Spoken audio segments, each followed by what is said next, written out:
நம்ம இன்றைக்கி தக்காளி குழம்பு பண்ணலாம்.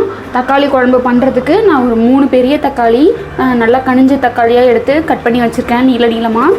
கூடவே கொஞ்சமாக பூண்டு உரிச்சிருக்கேன், இடிச்சிட்டு யூஸ் பண்ணிக்கலாம்.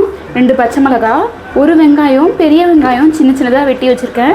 நீங்கள் சின்ன வெங்காயம் இருந்தது எடுத்திங்கன்னா ரொம்ப டேஸ்டியாக இருக்கும். ஒரு 10 வெங்காயம் போல் உரித்து வெட்டி வச்சுக்கோங்க. கொஞ்சமாக தேங்காய் எடுத்து வச்சுருக்கேன் அரைக்கிறதுக்காக. அதுக்கப்புறமா தாளிக்கிறதுக்கு கருவேப்பிலை. எப்படி பண்ணுறதுன்னு பார்க்கலாம். குழம்பு பண்ணுறதுக்கு நான் அடுப்பில் சட்டி வச்சு நல்லெண்ணெய் விட்டுருக்கேன். நீங்கள் ரீஃபைண்ட் ஆயில் அது மாதிரி கூட யூஸ் பண்ணிக்கலாம். அது கொஞ்சம் காஞ்சதும் கடுகு, உளுந்து, கொஞ்சமாக சோம்பு இதெல்லாம் போட்டு தாளிச்சிக்கலாம்.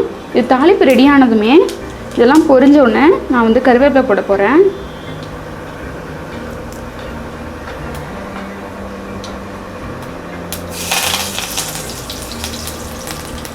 அடுத்து வெங்காயம் போட்டுக்கலாம். கூடவே இடித்து வச்ச பூண்டு. நான் பச்சை மிளகாய் போடுறேன், உங்களுக்கு பட்டை மிளகாய் பிடிக்கும்னா நீங்கள் பட்டை மிளகாய் கூட போட்டுக்கலாம். தாளிக்கிறப்பவே ஆட் பண்ணிக்கோங்க. இது எல்லாத்தையும் வதக்கிக்கலாம். வெங்காயம் நல்லா வதங்கி கலர் மாறிடுச்சு. நான் இந்த ஸ்டேஜில் தக்காளி சேர்த்துக்கிறேன். நான் நல்ல 3 தக்காளி எடுத்திருக்கேன். கனிஞ்சதாக பார்த்து நல்லா பழுத்துருந்தால் தான் இது நல்லா டேஸ்டியாக இருக்கும். நீங்கள் அது மாதிரி பார்த்து எடுத்துக்கோங்க. இப்போ தக்காளி சேர்த்துட்டு இதை நல்லா கலந்து விட்டுட்டு இதுலேருந்து தண்ணி வெளியில் வேகிற அளவுக்கு இதை நம்ம ஒரு மூடி போட்டு வேக வச்சிடலாம். நான் நல்லா கலந்து விட்டேன் தக்காளியை. கொஞ்சமாக தண்ணி வெளியில் வேக ஆரம்பிச்சிருச்சு. ஒரு மூடி போட்டு ஒரு 5 நிமிஷம் விட்டோன்னா இது இன்னும் நல்லா தண்ணி விட்டு நல்லா வெந்துடும். புளிக்கு பதிலாக நம்ம தக்காளி யூஸ் பண்ணுறதுனால தக்காளி நான் நிறைய போட்டிருக்கேன். தக்காளி வேகிறதுக்குள்ள தேங்காய் அரைச்சி எடுத்துக்கலாம். நான் தேங்காய் எடுத்துருக்கேன் மிக்ஸி ஜாரில். கூடவே சீரகம், சோம்பு 2மே எடுத்துருக்கேன். இதை போட்டுட்டு கொஞ்சமாக தண்ணி விட்டு இதை நல்லா பேஸ்ட்டாக அரைச்சி எடுத்துக்கலாம். தக்காளி நல்லா மசிஞ்சு வேக ஆரம்பிச்சிருச்சு. இந்த ஸ்டேஜில் நம்ம தேவையான மசாலாலாம் சேர்த்துக்கலாம். நான் வீட்டில் அரைச்ச மிளகாய்த்தூள், மிளகாயும் மல்லியும் மட்டும் போட்டு 1க்கு 2 அரைச்சது. நான் இதில் 2 டீஸ்பூன் போல் சேர்த்துக்கிறேன். உங்களுக்கு காரம் நிறைய பிடிக்கும் அப்படின்னா நீங்கள் இன்னும் கொஞ்சம் கூட சேர்த்துக்கலாம்.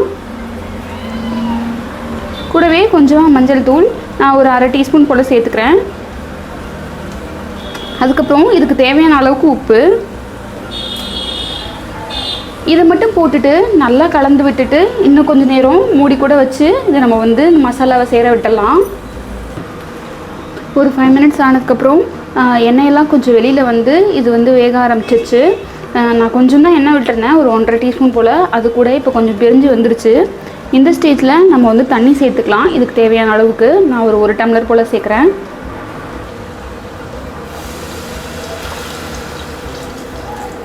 தண்ணி சேர்த்துட்டு நல்லா கலந்துடலாம். இன்னொரு கொஞ்சம் நேரம் இது நல்லா கொதிச்சதுக்கப்புறமா நம்ம அரைச்சி வச்சுருக்க தேங்காயை இதில் சேர்த்துக்கலாம். 5 மினிட்ஸ் ஆகிடுச்சு. தண்ணியோடு சேர்ந்து குழம்பு நல்லா கொதிக்க ஆரம்பிச்சிச்சு. நான் இந்த ஸ்டேஜில் நான் அரைச்சி வச்சுருக்கிற தேங்காயை இதில் சேர்த்துக்கிறேன். இன்னொரு 5 மினிட்ஸ் ஆனோடனே நம்ம குழம்பை இறக்கிடலாம். நம்மளோட தக்காளி குழம்பு சீக்கிரமாக ரெடி ஆகிடும். எல்லாமே வந்துருச்சு. ஒரு 10 மினிட்ஸில் நம்மளோட தக்காளி குழம்பும் ரெடி ஆகிடுச்சு. இது ஃபுல்லாக பண்ணுறதுக்கே 20 நிமிஷத்துலேருந்து 25 நிமிஷம் தான் ஆகும்.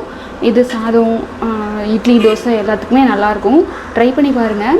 பிடிச்சிருந்ததுன்னா எங்கள் சேனலுக்கு சப்ஸ்கிரைப் பண்ணுங்கள்.